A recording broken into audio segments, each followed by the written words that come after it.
E para quem está chegando aqui pela primeira vez, eu sou Dani Lopes, Gestalt terapeuta, e eu ajudo mulheres a se tornarem confiantes e decididas em 8 semanas. E o tema que nós vamos falar hoje é como desenvolver a segurança emocional na área profissional. Olá, bom dia para quem está chegando aqui.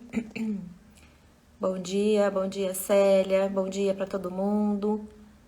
Cosme Santos, bom dia para todo mundo que está entrando. O tema tá fixado, na da live tá fixado aqui nos comentários, tá? Para quem tá entrando agora. Só um pouquinho, gente. E o que seria isso? Para quem me segue aqui, para quem assiste as minhas lives com frequência, sabe que eu gosto de contextualizar o tema antes de entrar num aprofundamento mesmo do tema, antes de explanar o tema aqui de uma maneira mais profunda. E o que seria isso, né? A segurança. A segurança é aquele lugar onde você sente que você não corre risco, que você tem estabilidade, tem uma firmeza interna. Então, é a ação ou o efeito de tornar-se seguro mesmo, né? Ou então é aquela qualidade de ter uma sensação mesmo de que tá tudo certo, de que não há perigo, de que existe uma proteção ali para você. Isso referente ao dicionário, tá, gente? Daqui a pouco eu vou trazer aqui a minha visão de segurança emocional na área profissional. E o que é a área profissional? É o trabalho, né? A atividade que a gente exerce. É aquilo que a gente faz para sobreviver ou que a gente faz por prazer e por sobrevivência. Tem um lugar que é quando a gente encontra a união do trabalho, que nos dá a sustentação, que nos dá uma remuneração ou um salário fixo, fazendo o que a gente ama, né? É um grande presente da vida, porque muitas pessoas exercem uma atividade profissional sem amar aquilo que faz, muito por uma necessidade, né? Por uma questão financeira, única e exclusivamente financeira. Bom dia, Marli.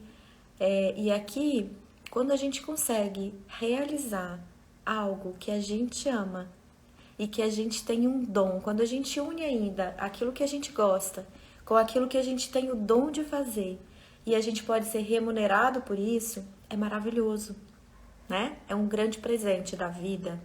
E isso não se constrói à toa, não cai do céu, né? Não chega Para algumas pessoas, você pode até dar a sensação que chegou de presente, ou que caiu do céu, ou que a pessoa tem muita sorte. Mas eu não acredito que seja sorte, eu acredito, como eu sou espírita e acredito em outras vidas também, eu acredito que seja uma construção. Isso pode em alguns momentos acontecer? Pode, o universo conspira a nosso favor, sempre que a gente está com o coração aberto e sempre que a gente se coloca em movimento.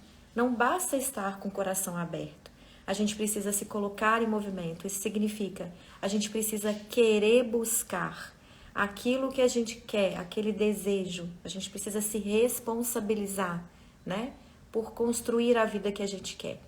Então, aqui agora eu vou entrar num tema que eu já entrei, na verdade, né, sobre a minha visão de segurança emocional na área profissional. Então, aqui o que seria essa segurança? Seria a gente unir esse lugar de confiar nos próprios recursos, de reconhecer as próprias capacidades, ao mesmo tempo que abraça a nossa humanidade, que é imperfeita, limitada, mas em evolução.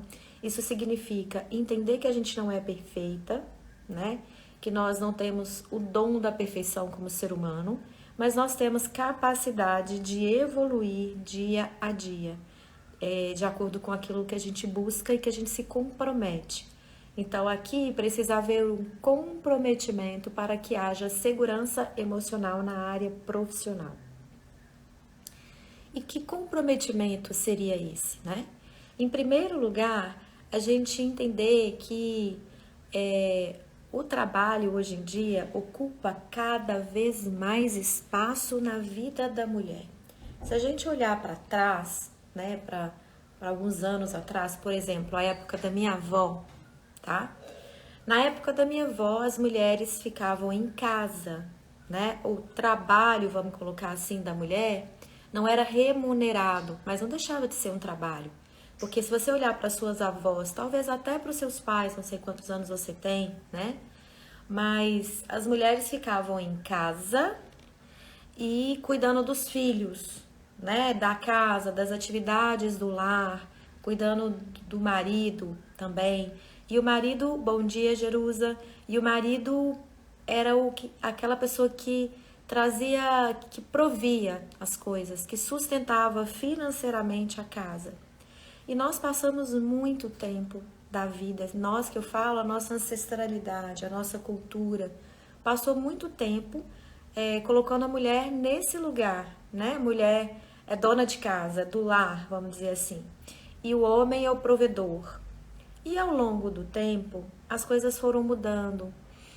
Houve um movimento feminista, a mulher quis ocupar um lugar no mundo, também na vida profissional. A mulher quis encontrar o seu próprio dom, encontrar uma condição também de sustentar a si mesma, né? Não depender única e exclusivamente do sustento do marido. Isso, por exemplo, aconteceu na minha família. Minha mãe teve uma vida profissional e tem ainda uma vida profissional, né? E o meu pai também era o provedor. Então as coisas foram mudando. Se eu olho para trás, para minha avó, minhas avós, elas eram do lar realmente, né? Meus avós eram os provedores e cuidavam dos filhos e da casa, da organização da casa. Porque é um trabalho também, tá, gente? O trabalho também acontece ali. A diferença é que é um trabalho não diretamente remunerado, né? Quem é do lar, quem cuida dos filhos, fica lá com essa função que é árdua muitas vezes, especialmente se a mulher tem muitos filhos, né? Gerir uma casa é como gerir uma empresa, né? Guardando as devidas proporções, mas precisa ter um olhar, né? De fazer uma gestão de pessoas, por exemplo, o marido com os filhos, se tem uma empregada para ajudar, se não tem uma empregada, se tem empregada mais uma faxineira, mais uma passadeira, se tem mais pessoas ali na função da casa, ou se a mulher é sozinha, né? No cuidado da casa e dos filhos. Então tem muitas coisas ali para gerenciar. Mas ao longo do tempo, a mulher foi se despertando e se interessando por sair desse lugar de só ficar em casa, cuidando, só parece pouco, né? Porque é muito, mas de ficar em casa cuidando dos filhos e também despertar esse interesse por uma vida profissional, por despertar um interesse para ter também um sustento. E aos poucos a mulher foi se introduzindo no mundo do trabalho mesmo.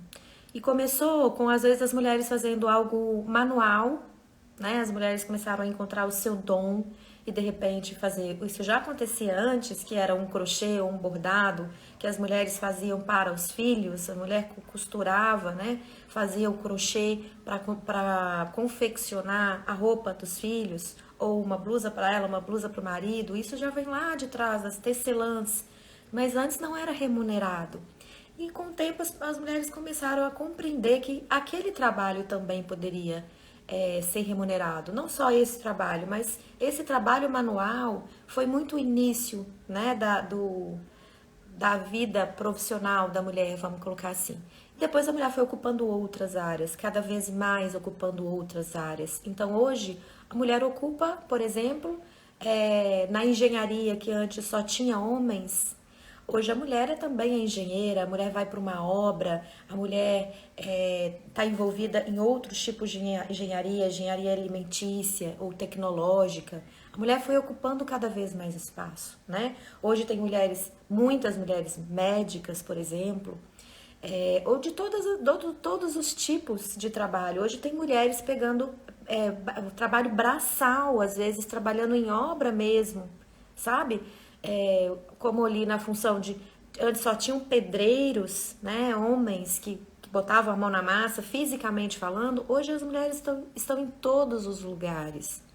E aqui eu quero falar de 3 pontos, na verdade, que eu acho extremamente importante antes da gente entrar na questão propriamente dita de como desenvolver essa segurança, tá? Primeiro ponto, A gente ainda vive numa cultura patriarcal, ou seja, uma cultura machista. E essa cultura machista ainda olha para a mulher como se a mulher. Isso tá mudando, tá, gente? Isso tá mudando. Mas dentro de nós, dentro de mim, dentro de você, ainda carregamos o patriarcado, que é esse olhar do machismo mesmo, de pensamentos machistas, atitudes machistas. E isso não está só dentro do homem, está dentro de nós também, porque nós somos criadas em famílias que têm uma cultura machista. E pode ser diferente? Ah, pode ser uma família que tem o feminismo muito aflorado? Pode. Mas o que eu quero dizer aqui é que nenhum dos polos fixar no machismo ou fixar no feminismo é saudável. A gente precisa encontrar um equilíbrio.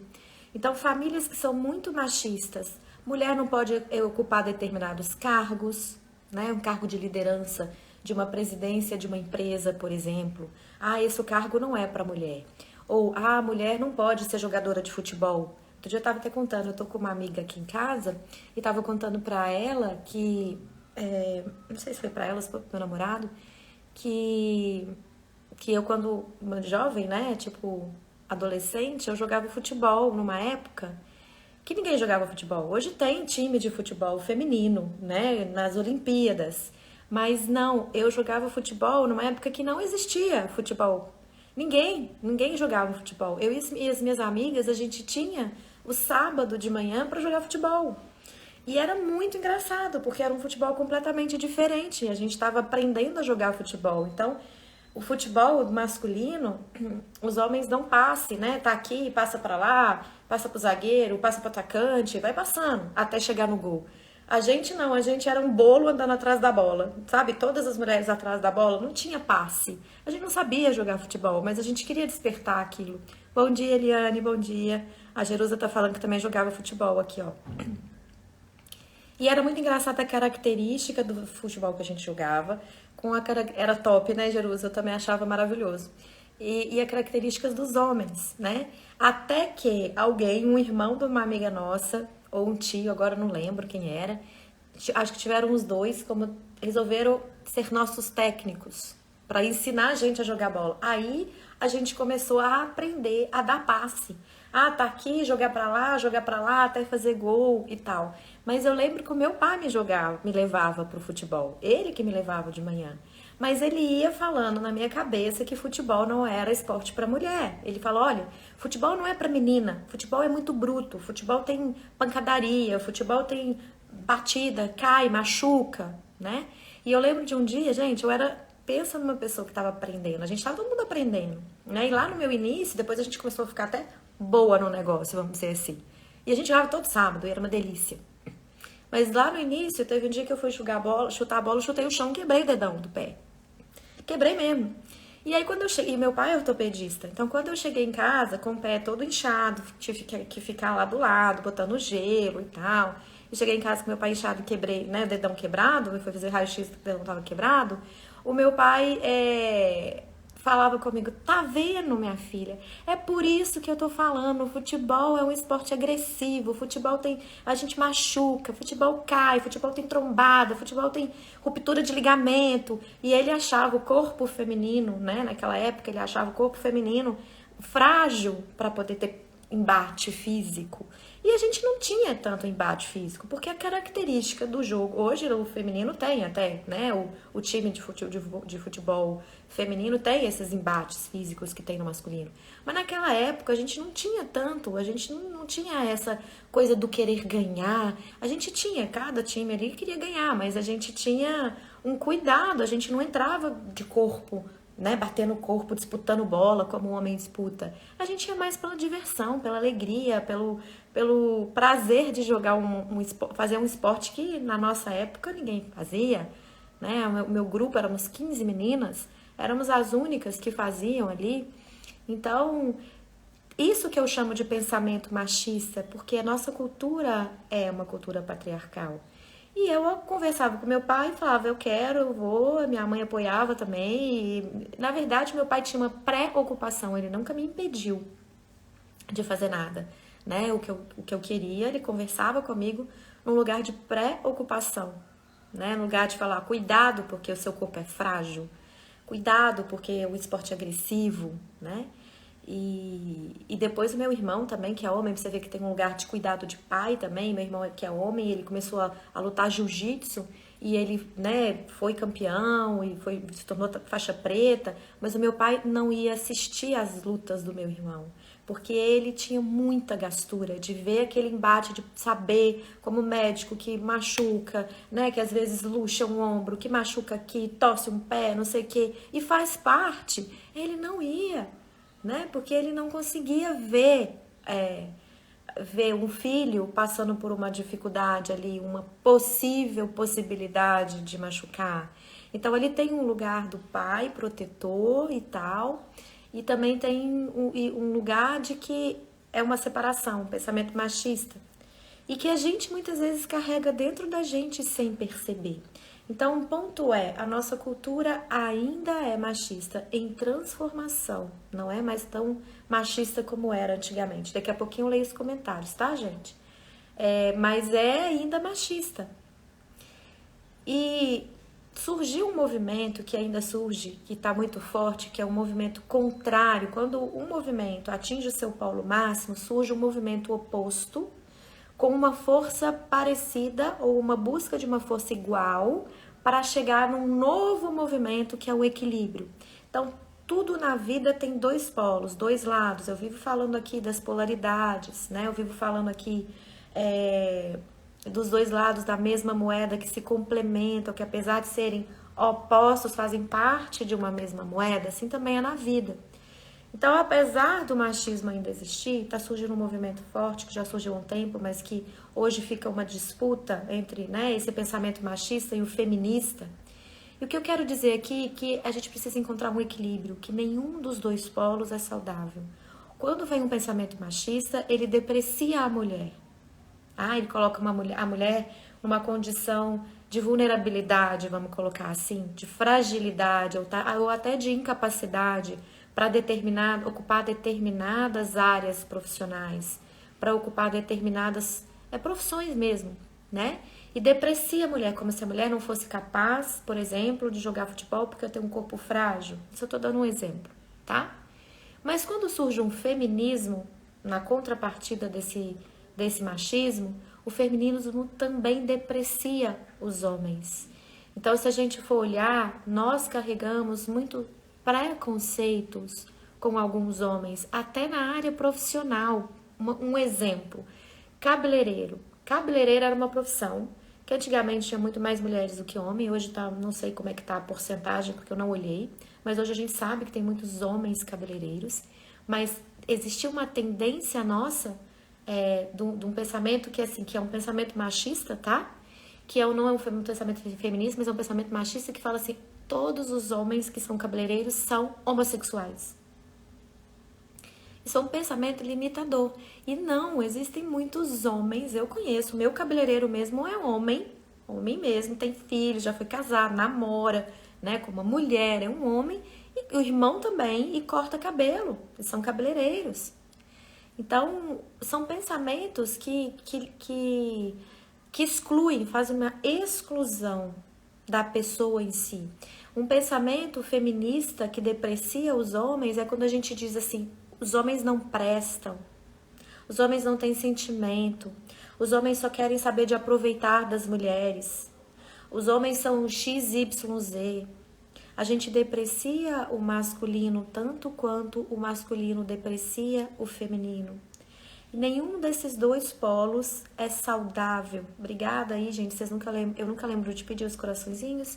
Vocês lembram de acionar, né? De clicar aí. Me ajuda a compartilhar essa live para mais pessoas. Depois eu vou contar uma história dessa própria live, da minha relação profissional, dessa live. Eu acho muito bonito o universo, né? O universo, ele sempre abre uma porta para a gente conhecer e trabalhar o tema que a gente está trazendo. É muito interessante isso. Eu não acredito em coincidências, então essa live de hoje não foi divulgada. Não deu tempo de eu divulgar e depois eu vou contar para vocês como é que é a questão da vida profissional do lado de cá, né?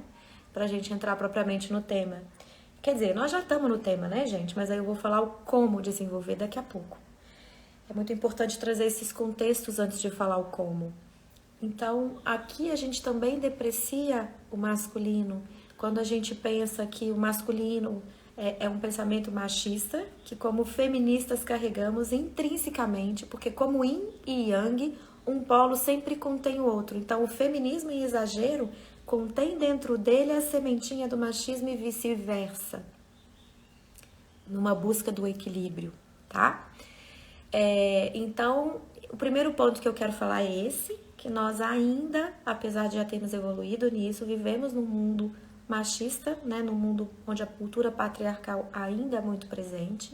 Então, mulheres enfrentam desafios e preconceitos quando ocupam cargos de liderança, por exemplo, são muito comparadas com os homens. Os homens depreciam muito a questão da mulher, por exemplo, ter menstruação, ter TPM, né, essa tensão que a gente passa antes de menstruar. E aí, às vezes, não contratam mulheres porque mulheres engravidam.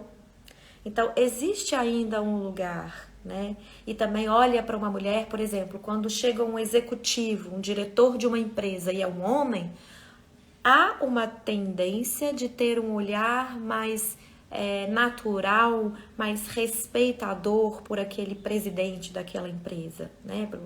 E aí, quando é uma mulher que chega, né, ocupando o cargo de presidência, muitos homens às vezes olham e criam inconscientemente uma certa resistência àquilo, sabe?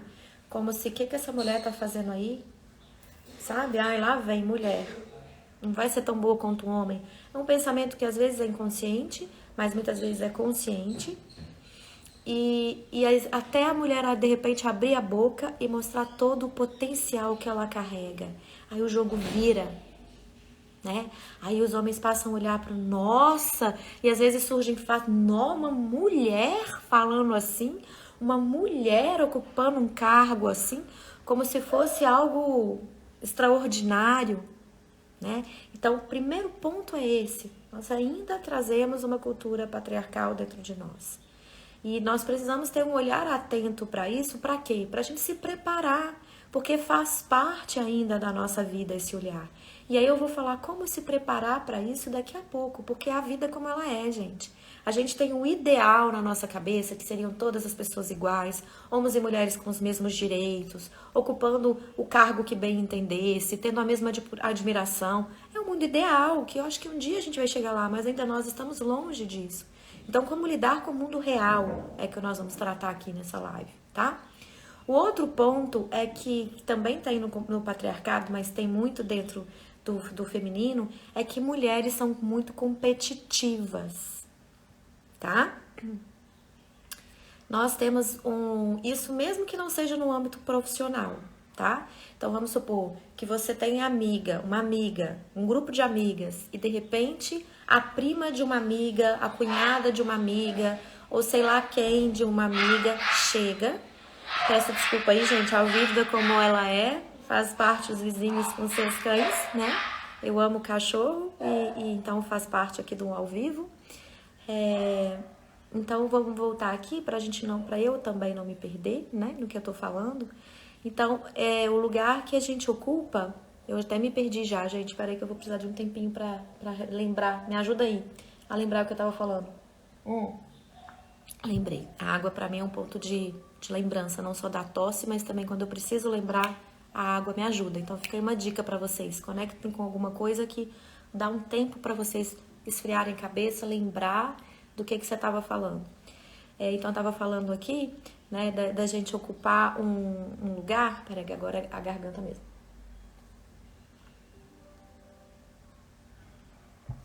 Olhar para um lugar que nós carregamos como feminino é da competição. Então você tá lá com uma amiga, de repente chega a cunhada, chega a prima, chega alguém, né, referente a uma outra mulher do grupo, e é uma mulher muito bonita. Tá? Quando chega uma mulher muito bonita no grupo um grupo de mulheres, automaticamente cria, quando a gente não está com o feminino saudável, tá? O feminino saudável precisa ser alcançado, precisa ser trabalhado. Quando a gente está ainda no feminino que a gente chama assim, não trabalhado, adoecido, aquela mulher chega muito bonita no grupo e torna-se uma ameaça. Nossa, será que o meu marido vai se encantar por ela? Será que o meu namorado vai ficar olhando pra ela? Será que no grupo, quando a gente sair nos bares, vai todo mundo olhar pra ela, ninguém vai olhar pra mim? O ser humano carrega uma certa competição, e isso também faz parte do feminino, não só do masculino. E se a gente for pensar, tem a ver com cultura patriarcal, tá? O homem, o masculino, compete muito, às vezes, por um cargo de liderança, por ocupar um lugar, assim, de destaque no sucesso da vida profissional. É um lugar que compete muito. Mas o masculino, apesar de também carregar uma competitividade, ele é mais honesto na competição. Ele é mais claro, mais verdadeiro quando está competindo. E é mais fácil um homem resolver uma competição. Então, homens, eles vão lá, discutem, falam no cara a cara e resolvem, às vezes não se entendem, tá definido que não se entendem, vão lidar com isso de alguma maneira, ou resolvem, amigos que competem, de repente vão lá e conversam, resolvem e pronto, passa. O feminino tem uma característica de competitividade um pouco mais velada. É aquele lugar que a gente traz uma certa falsidade mesmo dentro de nós, que é um lugar assim... Nossa, você tá linda. E aí lá dentro você tá falando assim, nossa, roupa não tem nada a ver com nada. Mas aí fala para aquela mulher que tá linda para ganhar a confiança dela, mas por trás tá falando mal, tá olhando para ela com medo dela ocupar o seu lugar. Se aquela mulher tem um lugar de destaque em relação ao que você queria ter, surge uma inveja, mesmo sendo amiga, e aí tem uma dificuldade, às vezes um afastamento, às vezes uma dificuldade de ser honesta, de tentar ir falar, né? Então, eu vou trazer aqui 2 exemplos para vocês entenderem na prática o que eu tô falando. Um tempo atrás, uma semana, 2 ou 3, não me lembro, uma pessoa me mandou um direct me pedindo ajuda para resolver uma questão profissional. E ela contou uma história que é o seguinte: ela era amiga de uma pessoa no trabalho, elas se davam super bem. Eram amigas que saíam, que conversavam, que compartilhavam momentos da vida, até que essa pessoa que me mandou um direct subiu na empresa, ocupou um cargo maior do que essa amiga. E ali a amizade começou a ficar truncada. Essa pessoa aqui, que era amiga dessa que me mandou, vou colocar aqui um nome fictício, tá? Vamos supor que a Maria tenha me mandado essa mensagem compartilhando essa dificuldade, me pedindo ajuda para resolver essa questão.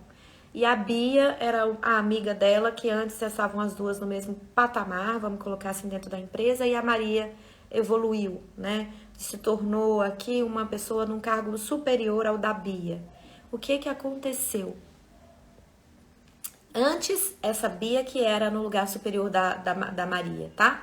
Antes a Bia nem estava no mesmo patamar, agora que eu me lembrei. Antes a Bia ocupava um lugar de superioridade a Maria. E aqui existia uma relação de amizade, um olhar da Maria de admiração e de amizade, de compartilhar. Aí esse jogo, vamos colocar, essa palavra não é muito boa não, mas a vida trouxe uma oportunidade diferente. A Maria ganhou uma promoção e ocupou um cargo maior do que o da Bia. Ali começou o problema. As duas começaram a competir. A Maria se sentindo muito insegura com os ataques da Bia, porque a Bia começou a fazer ataques diretos, por exemplo, em reuniões. Questionava a conduta da Maria o tempo todo. A Maria trazia uma proposta, uma ideia, a Bia batia de frente. Começou uma disputa ali, tá? Que estava bem clara, pelo que ela me contou, eu já falei, tá acontecendo uma disputa, ela falou, é isso mesmo e tal, e que trazia um constrangimento, especialmente para Maria, que sentia que a sua força minava quando a Bia atacava ou trazia comentários maliciosos para desestabilizar a Maria. E aqui a gente pode ver a insegurança que surge aqui, dos 2 lados. Se a Bia se sentisse segura de verdade, se ela reconhecesse suas potencialidades, ela não temeria, né, a promoção da Maria. Ela não precisaria atacar a Maria para se sentir importante. Ela aceitaria, né? E ali as duas poderiam fazer uma troca de conhecimento, uma poderia ajudar a outra. E ambas poderiam crescer com isso. Mas não foi o que aconteceu. E a Maria se sentia desestabilizada, apesar de ocupar um lugar, né? Como é que fala?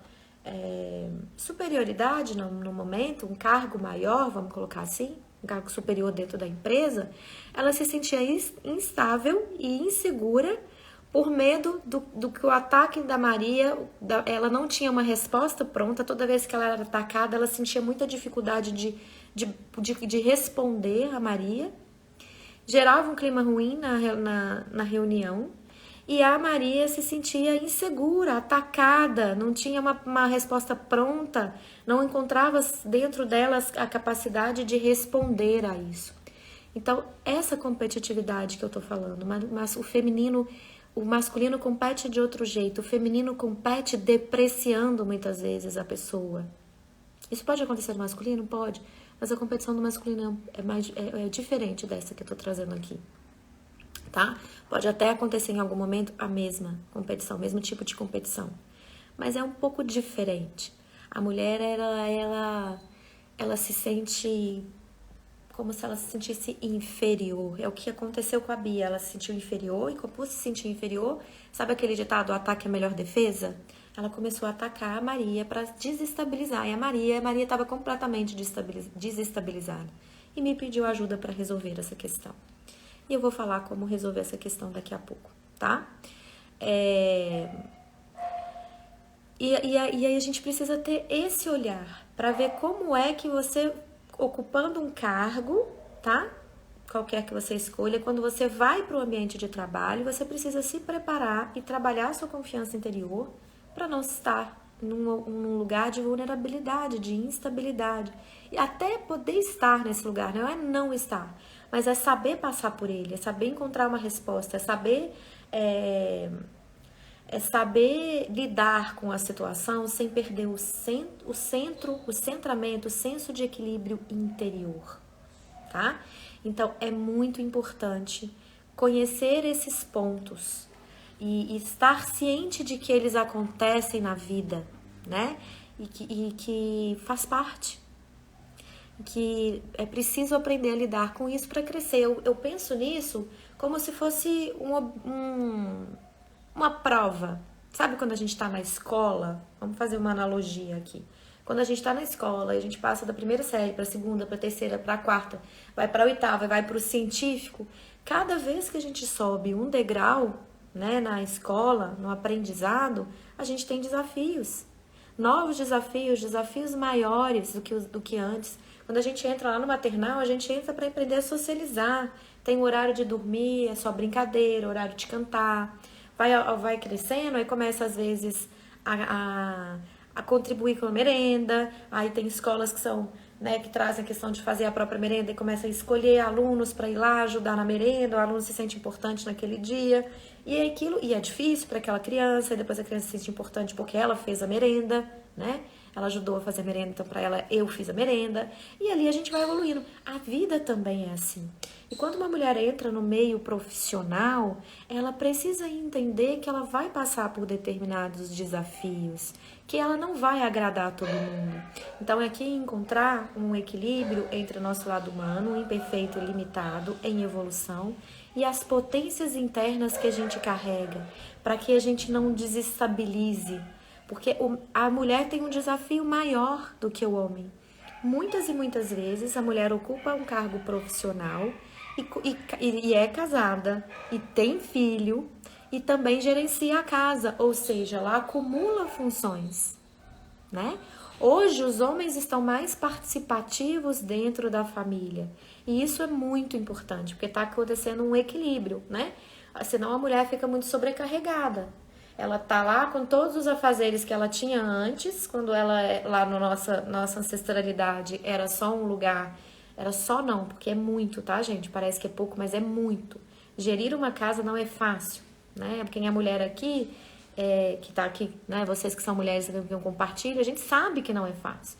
É ir no mercadinho, é no açougue, é no supermercado, é acabou isso, é acabou aquilo, tem que coordenar a compra. É uma logística também que tem que fazer, porque tem que ir no trabalho, que horas que vai passar no mercado, que horas que vai voltar no mercadinho, tem a fruta para comprar e tem a orientação para fazer. Se não tem ninguém para ajudar, é chegar do trabalho, ir e fazer o almoço do dia seguinte, o jantar da noite. Então é um acúmulo de funções. E é muito importante a mulher aprender a equilibrar isso. Porque muitas vezes, eu vejo isso acontecendo muito, as mulheres competem com o masculino. A competição que existia entre o feminino começa a acontecer com o masculino também. E aí gera um desequilíbrio, uma desestabilidade nas relações afetivas. Porque aí a mulher começa a querer disputar com o homem o lugar de prover, tá? Então, o homem que antes tinha a função de prover, e quando a gente vai para a linha sistêmica, tá? Não é que a mulher, para o olhar sistêmico, não é que a mulher não pode contribuir com a casa, pode, mas cada um ocupa um lugar na casa. A mulher ocupa esse lugar de trazer um sustento emocional, né? Um equilíbrio emocional, de gerenciar a casa, de fazer a logística. Esse é um lugar da mulher, o cuidado dela, de gerenciar, de gerir. E o homem tem esse lugar de proteger, de trazer sustento também para casa. Quando isso está desequilibrado, por exemplo, já existe no mundo atual homens que ficam em casa e mulheres que trabalham. Se isso é um acordo que não desestabiliza o casal, é um acordo que ambos se sentem bem, não se sentem desvalorizados, ok. Mas existe uma tendência do masculino se sentir inferiorizado se a mulher ocupa um cargo 100% do lugar de prover para a família. O homem se sente desmotivado. Perde-se também, às vezes, a mulher começa a olhar para o homem, tem que ter muito cuidado isso, com um olhar de fracassado. Perde-se a admiração pelo homem. E aí o sexo tem tudo a ver com a admiração. O sexo fica ruim. Então, muitas coisas precisam ser vistas dentro dessa relação do trabalho, não só do trabalho fora, como o trabalho reverbera fora, né? Desse olhar, desse mundo patriarcal, do olhar machista que tende a depreciar a mulher, como dentro da casa, como isso funciona no seio doméstico. E muitas mulheres hoje em dia optam pela vida profissional e não querem ter filhos, por exemplo. E tá tudo bem, gente, tá tudo bem. Se a mulher se sente bem nesse lugar, tá tudo bem. O importante é estar com um parceiro, por exemplo, que aceite que ela não quer ter filho e que o marido ou o namorado, o marido, né, que esteja bem com isso, que também não queira ter filho. E quando eles estão bem, é um acordo, é um ideal em comum, é um objetivo em comum, ambos crescem. Eles crescem profissionalmente porque cresce também o relacionamento amoroso. Tem um equilíbrio, tem um ideal em comum e aí tá tudo bem, tá? Mas quando não tá, quando um quer uma coisa, quando o outro quer outra coisa, ou quando a mulher tá pelejando para entrar no mundo profissional, o marido deprecia, compete, não ajuda dentro de casa, porque existe um lugar do homem que é inconsciente, que é de sabotar a mulher, que é assim, a mulher vai, vamos supor, tá casada já há um tempo, tem filho, acontece muito isso, e a mulher começa a entrar numa vida profissional depois que os filhos já cresceram, tá? Já tem condições de ficar em casa, por exemplo, sem depender tanto da mulher. E aí, o que acontece? O marido sabota, o marido começa a não ajudar em casa, o marido começa a complicar dentro de casa as coisas, suja mais coisa, não ajuda, deixa a roupa no meio do caminho. Por quê? Porque não quer que a mulher vá para a vida profissional. Um lado dele admira o empenho da mulher ir, mas o outro teme desequilibrar, teme perder o lugar dele na família, teme perder o posto, né, do provedor ou daquela pessoa que traz a segurança para dentro de casa. Então, isso precisa ser olhado em conjunto, tá? E como pode olhar isso em conjunto? Gente, eu vou sempre repetir aqui, vocês vão cansar de me ouvir falando isso, o caminho do autoconhecimento é o melhor caminho, tá? Porque é lá no caminho do autoconhecimento que a gente pode descobrir aonde foi que aconteceu, onde foi que surgiu a insegurança, a dificuldade de confiar em nós mesmos, onde foi que nós aprendemos que precisávamos deixar de ser quem éramos para agradar pai e mãe.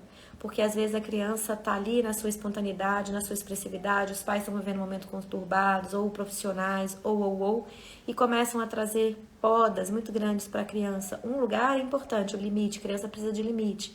O outro é, às vezes, ultrapassado, que é os pais serem muito severos, cobrarem muito da criança, a criança ter que se moldar para agradar pai e mãe, e nós todos passamos por isso. Isso gera uma insegurança de que eu não posso ser como eu sou, eu não posso ser quem eu sou, porque assim eu não vou receber amor. Então eu tenho que fazer aquilo que o papai ou que a mamãe esperam que eu faça para que eles possam olhar para mim com um olhar de amorosidade. E esse é o ponto que a gente gera dentro de nós a insegurança de ser quem a gente é. Que a gente pensa que eu tenho que mudar e me tornar outra pessoa. E o autoconhecimento vai trazer exatamente esse lugar. De onde foi que surgiu a sua insegurança? Onde foi que você perdeu o contato com aquilo que você tinha de mais bonito, a sua essência, a sua espontaneidade, a sensação de ser capaz, né? de ser quem você era suficiente. Então, o autoconhecimento traz para nós o ponto onde aconteceu, entre aspas, bem entre aspas, a ruptura com o nosso contato com aquilo que a gente é. Que surgiu a insegurança e que nós aprendemos a nos moldar e vamos pela vida em busca de amor, uma sede de amor que o ser humano carrega, que é muito grande, e a gente vai se colocando em lugares que a gente não cabe, a gente vai se moldando para estar num relacionamento ruim, para estar num emprego que não valoriza, para estar numa amizade que é competitiva demais, que deprecia, que você está sempre se sentindo inferior, né? Então, a gente precisa olhar para esse lugar, para trabalhar a autoconfiança. Tudo começa no trabalho da autoconfiança. Se você não confia em você mesma, você não tem potencialidades suficientes para responder a Bia quando ela tenta desestabilizar a Maria. Maria não tem recurso interno suficiente. Então, precisa encontrar os recursos internos, né? Que aí eu falo muito do método TIP, que é o meu método de trabalho, que é o método de tesouro interno de potencialidades.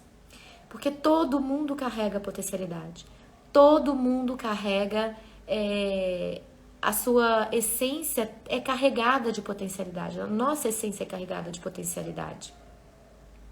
E sem trabalho de autoconfiança não existe realização pessoal. Tá? No meu curso, eu ensino muito sobre depois vocês podem pesquisar, chama Pirâmide de Maslow, que ele fala sobre os níveis da vida do ser humano, sobre segurança básica, né, sobre atendimento das necessidades básicas, como comer, dormir, sono, sexo, e tem toda uma pirâmide até a gente chegar na realização pessoal. E o penúltimo nível, o último nível é a realização pessoal, né? A gente vai atendendo as nossas necessidades básicas primeiro, para depois ir para a realização de sonhos e desejos e realização pessoal. E um nível essencial que antecede a realização pessoal é a autoconfiança.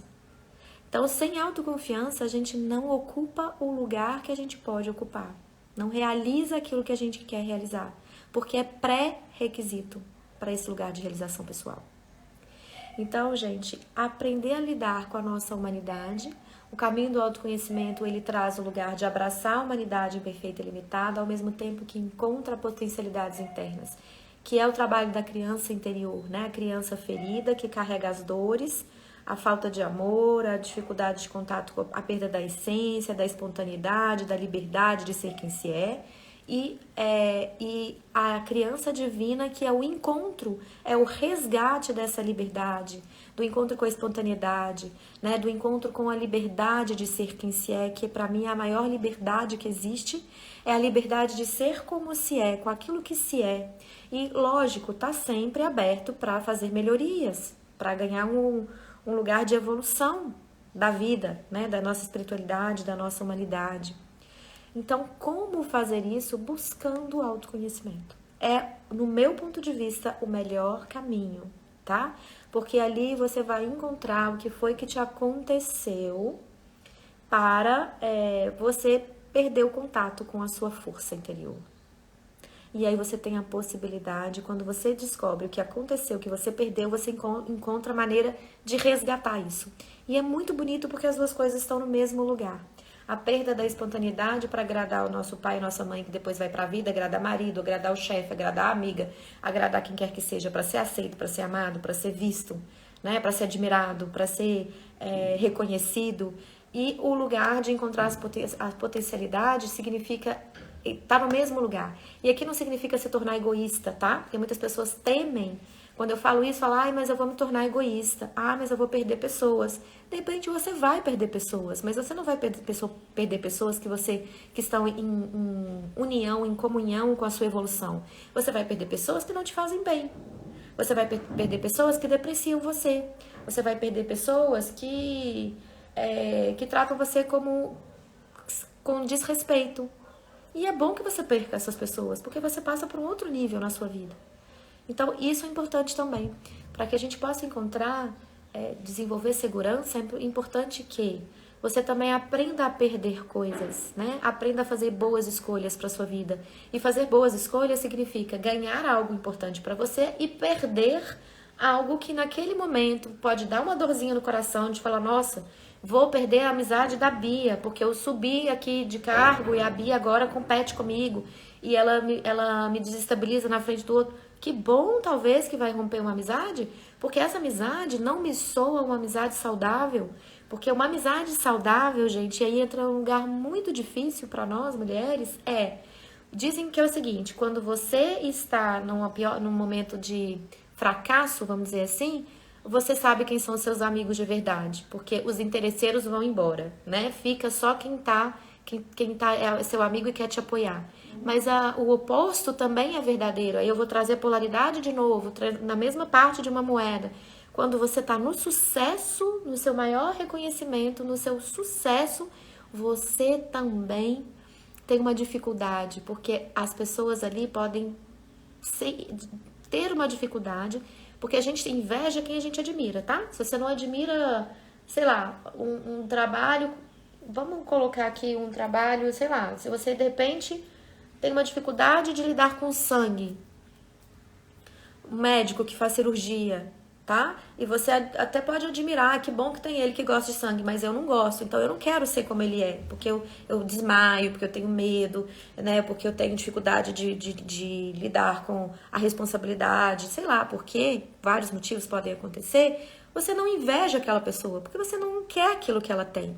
Então aqui, para ter uma inveja, precisa ter um olhar de admiração que chegou no lugar que você quer chegar. Se você não quer ser médica, cirurgiã, que abre barriga dos outros, você pode falar, não, que legal aquela pessoa é, até admiro a profissão dela, mas não surge a inveja. Por quê? Você não quer estar no lugar que ela está. E em amizades, quando você chega no topo, quando você alcança o seu sucesso ou está crescendo em direção ao seu sucesso, as suas amigas também podem ter uma dificuldade de lidar com esse seu sucesso. E aí vale, aqui pode até ser amiga verdadeira, tá? Que pode ter uma dificuldade, aí eu vou contar um caso pra vocês. Eu atendo, pra gente fechar, eu vou contar esse caso, depois eu vou ler os comentários de vocês. Eu atendo 2 pessoas amigas, tá? Em determinado momento, uma teve inveja da outra. Porque, vamos colocar aqui, vamos dar um nome para poder ficar mais fácil de entender, né? Então, vamos colocar aqui, sei lá, Priscila e Renata, tá? Então, Priscila e Renata são 2 amigas de muitos e muitos anos, são amigas confidentes, amigas que caminham juntas, amigas de verdade. Mas, de repente, a Priscila encontrou um lugar, junto com uma pessoa que elas admiram, as 2 admiram, um professor, encontrou um lugar de proximidade junto com esse professor, tá? Ela encontrou uma abertura e se tornou próxima ao professor que essas 2 admiram. E aqui a Renata, que tem uma certa dificuldade de fazer contato, começou a ter inveja da Priscila, porque a Renata queria ter a proximidade que a Priscila tinha e queria passar por experiências que a Priscila passou com aquele professor. Então ela começou a ter inveja e ela foi conversar com a Priscila. E ao conversar com a Priscila se assustou muito. A Priscila sentiu como assim, nossa, fulana de tal, que eu confio tanto, que eu compartilho tanto, a Renata que eu compartilho tanto, que eu tenho inveja de mim, teve medo. medo da inveja da Renata. E se afastou. E a Renata ficou muito sentida, porque ambas ficaram sentidas, tá? Priscila ficou sentida da Renata ter inveja. Renata ficou sentida porque ela foi verdadeira com a Priscila. Ela falou, ela disse pra Priscila como ela estava se sentindo. E as duas se estranharam. Passaram por um momento de dificuldade, de afastamento. Porém, aqui é uma amizade verdadeira. É uma amizade sólida, tá? E a gente passa por desafios na vida. Por isso que eu tô trazendo 2 exemplos. Um de uma amizade que não me soa, não posso afirmar que não é, mas não me soa porque não tem honestidade, verdade naquilo ali. Não tem uma conversa. Por que não me soa uma amizade verdadeira que vale a pena lutar? Porque não tem uma maturidade emocional de falar aquilo que tá sentindo. E essas duas têm. Renata e Priscila têm. Só que é difícil lidar com isso. Então, cada uma no seu momento, trouxe a sua dificuldade e eu trabalhei com cada uma individualmente e propus um encontro terapêutico de ambas para que eu possa ajudar as duas a passar por essa dificuldade, porque a amizade delas é verdadeira, houve verdade. E ali a Priscila também falou para Renata que estava assustada, que estava se sentindo mal e ferida com a inveja. E agora eu vou ajudar as duas a compreender, porque inveja faz parte do ser humano, gente. Sentimentos todos fazem parte da nossa humanidade. A maturidade nos mostra, a lidar com isso é que nos mostra maturidade emocional. Como você sente e lida com isso? Então elas estão lidando com toda a dificuldade que ambas carregam de uma maneira honesta. Elas estão expressando o que cada uma sente. Então esse é um ponto muito importante. Expressar o que você sente. Para expressar o que você sente, você precisa se conhecer, porque ambas estão nesse lugar de poder ter uma conversa madura, saudável e forte, e eu creio muito que elas vão conseguir dar a volta por cima, e essa amizade vai sair ainda mais fortalecida, porque elas conhecem o que elas estão sentindo. Muitas e muitas vezes que eu trabalho, né, com as minhas alunas ou com as minhas pacientes e elas trazem um tema e eu pergunto, como você se sente com isso? Elas falam pra mim o que elas pensam. Por exemplo, eu sinto que ela não deveria ter inveja, porque eu compartilho com ela, ela deveria ficar feliz pela minha felicidade. E eu falo, isso não é o que você sente, isso é o que você pensa. Você pensa que ela deveria ficar feliz com a sua felicidade e você tá assustada com a inveja que apareceu. Como você se sente com isso? E para isso a gente precisa se conhecer. Não tem outro caminho de você encontrar a verdade, de você ser honesta com você e com o outro, se você não se conhecer em primeiro lugar. Então é um ponto muito importante o autoconhecimento, tá? Então a chave é para isso. Então vocês sempre vão me ver aqui falando, busquem o autoconhecimento. O autoconhecimento é a chave, gente, para a gente fazer as travessias, para o nosso crescimento, para encontrar a maturidade e a realização pessoal. Não tem caminho, não é o outro que vai trazer um caminho pronto. O que eu faço com as minhas alunas e que eu faço com as minhas clientes, né, com as minhas mentoradas, é ajudar elas a encontrarem dentro delas mesmas as respostas que elas precisam. O meu método constrói a ponte entre o que elas estão passando, o que elas estão sentindo e onde elas querem chegar. Então, essa é a construção que precisa ser feita para que você encontre segurança em você. A autoconfiança traz essa segurança emocional para você desenvolver na área profissional, para você ganhar o quanto você acha que merece, porque ainda tem no mercado, homens ganham mais que mulheres em algumas empresas. Hoje em dia as empresas já estão muito atentas a isso, né? Cargos iguais, recebendo salários e benefícios iguais, mas não era assim. Então, tem que buscar um caminho de encontro com você mesma, para que você possa encontrar a sua força interior, as potencialidades que você carrega, para que você realize aquilo que você quiser, independente da profissão que você quiser ter, né? Você vai lá jogar o futebol como eu fui. E aí, também tem um outro ponto que eu quero falar para fechar, é a gente também entender que não existe perfeição, tá? Que é importante fazer mesmo que não seja perfeita. Eu falei da live de hoje. Eu tive um dia super corrido ontem, muito intenso. Ontem foi o fechamento da minha turma, de uma das minhas turmas do curso Sementes do Florescer. Então, para preparar o fechamento para as meninas, um dia intenso de trabalho, estou com visita em casa, muita coisa acontecendo, eu não consegui, sendo bem honesta e verdadeira para vocês, porque aqui a gente trabalha a honestidade, a verdade, me lembrar de criar o tema, o post, a divulgação da live. Quando eu me lembrei, era 15 para 1 da manhã. Falei, eu abri uma enquete ontem perguntando sobre o tema que vocês queriam que eu trabalhasse, e vocês escolheram um tema profissional, e eu não me lembrei de falar assim, eu queria ter aberto uma votação do tema, dentro do tema profissional, mas sendo muito honesta, não consegui, não me lembrei, na correria do dia, passou batido, e quando foi 15 para 1 da manhã, eu falei, meu Deus do céu, eu não abri a votação, eu não trouxe um tema, então, dentro da área profissional, eu escolhi um tema que eu acho importantíssimo a gente começar por ele, que é a autoconfiança, né? E depois eu vou abrir outros temas pra gente trabalhar, vou abrir enquete lá pra gente trabalhar mais esse tema profissional, vou abrir esse espaço pra vocês. Mas não consegui me lembrar, e tá tudo bem. Eu não cheguei 15 para 1 da manhã e falei, nossa, você é isso, você é assado, você é incapaz, você devia ter mais atenção. Eu não me cobrei, eu simplesmente abracei minha humanidade e falei, não, com o dia que eu tive foi o que eu dei conta de fazer, e eu não vou deixar de fazer a live por causa disso.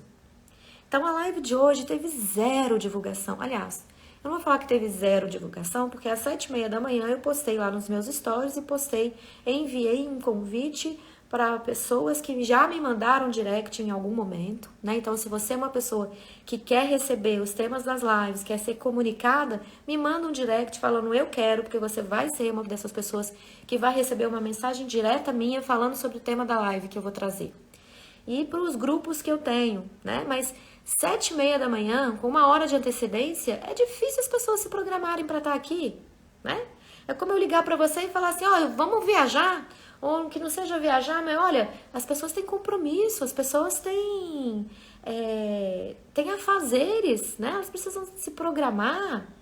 Se tema interessa, elas precisam, amanhã tem uma live, 8h30 da manhã, com um tema que me interessa, então eu não vou no supermercado nesse horário, ou eu vou mudar isso, ou eu vou mudar aquilo, porque a gente funciona por interesse.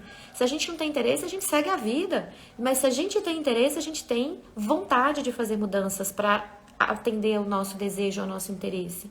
Então, tá tudo bem, eu tô aqui fazendo live para vocês, né? E tô seguindo, mesmo sem ter divulgado, mesmo sem ter feito uma enquete, mesmo sem nada. Tô aqui, dando o melhor de mim. Então, para você alcançar essa segurança emocional na área profissional, você também precisa abraçar a sua humanidade imperfeita, limitada, que vai esquecer, que vai errar, que vai se equivocar, que não vai ser perfeita. Mas, em contrapartida, apesar da imperfeição, dar o seu melhor a si mesmo. É isso que faz a diferença. É isso que faz você se sentir viva. É isso que faz você se sentir capaz, né? E é isso que faz você reconhecer o seu ponto de virada. Reconhecer que você, apesar da imperfeição, consegue realizar aquilo que você necessita ou deseja. E por isso o caminho do autoconhecimento, gente, é essencial. Porque vem de dentro, não vem de fora. O de fora pode servir como guia. Eu já passei por esse caminho, já fui uma mulher muito insegura, então hoje eu ajudo mulheres a encontrarem dentro de si mesmas a autoconfiança. Por quê? Porque eu já senti o que vocês sentem, eu já passei por esse lugar. Já me achei inferior, já me achei incapaz, já duvidei de mim. Já falei 1000 vezes, você não vai dar conta. Ah, isso não é pra você. E aí é importante também, que eu me lembrei agora falando isso, olhar, porque às vezes eu falo assim, eu queria trabalhar, mas eu não tenho jeito, por isso, por isso, por isso. Sempre vem os porquês, as justificativas, né? A cabeça encontra, eu não posso por isso, não posso porque eu tenho filho pequeno, eu não posso porque eu tenho depressão, eu não posso porque eu sou instável, eu não posso porque eu não tenho uma vida, eu não me formei, eu não tenho uma faculdade. Gente, isso é só um pequeno obstáculo que você precisa superar. Você pode tudo o que você quiser e se comprometer. Você pode desde que você se comprometa. Porque às vezes estar num lugar de dependência financeira de alguém é cômodo. Apesar de você não poder fazer tudo o que você quer, porque tudo na vida tem ônus e bônus, outra coisa que eu vivo falando aqui. Então, por exemplo, se você não trabalha e fica dependendo financeiramente do outro, o bônus é, você não precisa se esforçar, né? O outro traz para você um sustento, o outro traz para você moradia, alimentação. Aí você pode se entregar para sua tristeza, você pode se entregar para sua instabilidade. Aí você fica em contato só com aquilo que você quer, os seus desejos imediatos. Só que isso tem um preço muito caro, que é o preço da sua liberdade. Quando o outro, no momento adulto, tá? Porque pais e filhos com crianças é completamente diferente do que eu tô falando aqui. Mas quando um marido, ou um irmão, ou uma irmã traz o sustento para um outro ser adulto, tem condições para trazer. Vai querer limitar a sua vida, vai querer saber o que você está fazendo, você vai ter que dar satisfação. Esse é um ônus. O ônus do bônus, né? Tipo, do ônus da situação. Que é você precisar dar satisfação, porque o outro está trazendo sustento, o outro está te entregando o dinheiro dele, mas quer saber o que você vai fazer com aquilo. Como é que você está se cuidando? O que você está fazendo na sua vida? Você vai pagar um preço caro por isso. Eu acho que a perda da liberdade é o preço mais caro a se pagar por qualquer coisa, na minha opinião. Então, olha, você é capaz, desde que você queira, independente do que você quiser. Tá? E aqui eu vou deixar um filme para vocês de orientação que não tem nada a ver com a vida profissional, mas tem a ver com superação de obstáculos, que aqui eu quero trazer aqui, que muito da insegurança vem de uma história que a gente conta pra gente, da incapacidade, que é o medo de assumir responsabilidade. Não é nada, ninguém é incapaz, ninguém é pobre coitado. Mas a gente se coloca muitas vezes no lugar de pobre coitado, que eu já me coloquei no passado. Por quê? Porque eu tinha medo de assumir responsabilidade. Então eu não queria lidar com a responsabilidade. Eu escolhi isso e eu tenho que lidar com as consequências. Se der certo ou se der errado, eu tenho que lidar com as consequências disso. Eu queria que o outro se responsabilizasse. E aí, o que eu ficava? Entre aspas, num lugar de pobre de mim, pobre coitada, não consigo, preciso que o outro faça por mim porque eu não sou capaz. E pagava um preço muito caro, que era o preço de dar satisfação. Eu me irritava com aquela ter que dar satisfação. Naquela época era com meu pai, né? Mas eu me irritava com ter que dar satisfação. Mas eu ficava possessa, porque eu não era mais criança, mas me portava como se fosse criança. Porque eu não me assumia como era, não assumia meu tamanho, não assumia minhas potencialidades internas. Então, um adulto que se porta como criança é tratado como criança. Vai ter cobrança, vai ter perda da liberdade, vai ter. Então, eu vou indicar um filme aqui que chama Invencível. Eu não sei se é O Invencível ou Invencível. Vou contar um pouco da história porque tem um filme parecido com ele. O que eu estou indicando aqui é um homem que é prisioneiro de guerra, ele cai do avião no meio do mar, passa um determinado tempo ali, depois se torna prisioneiro de guerra e vive. Olha, aquilo é obstáculo. Aquilo lá é obstáculo. Você assiste aquele filme, olha pra sua vida, você levanta a bunda do sofá e você fala assim, nossa senhora, deixa eu ir pra vida porque a minha vida tá maravilhosa. Aquilo é obstáculo de verdade. Então deixo aqui essa indicação de filme. O Invencível. Tá? O que aquele homem passou? Surreal. E é uma história verídica. Tá? É quando eu entro num lugar de que eu tô... Ai, porque esse lugar ainda acontece com todo mundo. Mesmo que você confie em você, você vai passar por momentos de muito cansaço, onde baixa a sua energia e você fala, nossa senhora, acho que eu não vou dar conta. Pelo cansaço, porque você extrapola o seu limite. Já contei isso aqui sobre isso aqui em lives anteriores. E aí você vai para um lugar de muito cansaço, que você fala, ai, não quero fazer, então não vou dar conta, ai, tô muito cansada. E aí eu assisto esse filme. Eu falo, nossa, deixa eu assistir esse filme de novo. Aí aquilo me acorda pra vida e me fala, opa, aqui eu preciso pôr limite, aqui eu tenho que dar energia. Me leva para um lugar, né, porque eu tenho um trabalho grande de autoconhecimento, de me levar para um lugar de, sabe, sei o que eu tenho que fazer. E vou pra ação. Então fica aqui a minha sugestão pra vocês, tá bom? Deixa eu só ler os comentários que vocês colocaram aqui pra gente encerrar a live, que já até passou um pouquinho do tempo, pra variar, né? A Jerusa tava falando aqui que na época que ela também jogava futebol, o pai apoiava, mas a mãe não gostava. Vai sempre ter, tá, gente? Vocês verem aí o pensamento machista, às vezes não vem do masculino, vem do feminino. Porque o feminino carrega o masculino dentro, o masculino carrega o feminino dentro. Assim é. Nós somos óvulo e espermatozoide, metade, metade, feminino e masculino, tá? Também ela aconteceu com a Jerusa, que eu falei do dedão do pé, ela arrancou o peito do pé. A Marli tá falando, hoje em dia tem muitas mulheres jogando mais do que muito jogador profissional, do exemplo do futebol. Sempre houveram homens cabeleireiros, mas antes só chamavam de barbeiros, que já cortavam cabelo. Mas por machismo chamavam de barbeiros porque só homem tem barba. E teoricamente eles só atendiam homens. Verdade, viu? Obrigada, Marli, por trazer essa informação. Eu não estava me lembrando dos barbeiros. É verdade, tá? Tem a Jerusa falando que somos competitivas. Outro dia eu fui estacionar o carro em uma vaga apertada e todos os homens que estavam na porta do estacionamento vieram olhar e duvidaram que eu colocaria o carro na vaga e saíram sem graça porque eu consegui. Exatamente, né? Tem aí um preconceito que mulher não sabe dirigir. Olha que legal o exemplo que a Marli trouxe. Isso é sobre isso, Marli.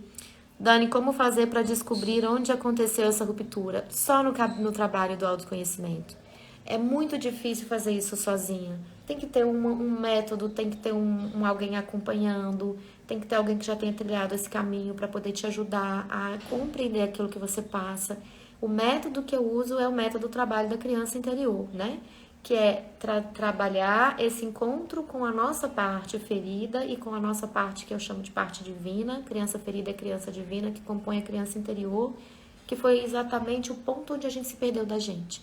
Então, o meu método é esse, tá? Eu trabalho muito com visualização criativa, com interpretação de sonho. Várias coisas eu trago aqui como ferramenta do método TIP para ajudar isso.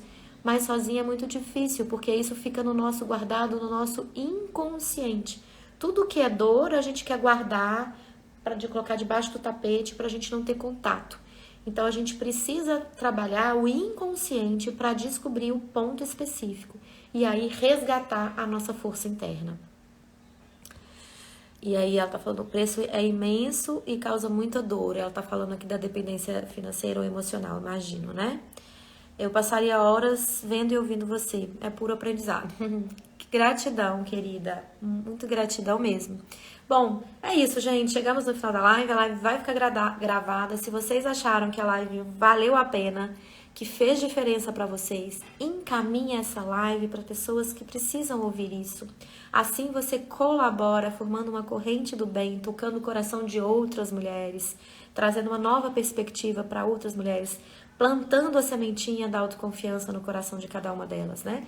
Essa é a maneira que vocês podem ajudar de levar para o mundo, se fez sentido para você, informações que possam colaborar com a vida de pessoas que estão paralisadas numa situação de falta de confiança, que estão no trabalho, ganhando menos do que merecem, aceitando um chefe que desrespeita, ou uma competitividade ali dentro, ou sendo comparadas com os homens e sendo desvalorizada por isso.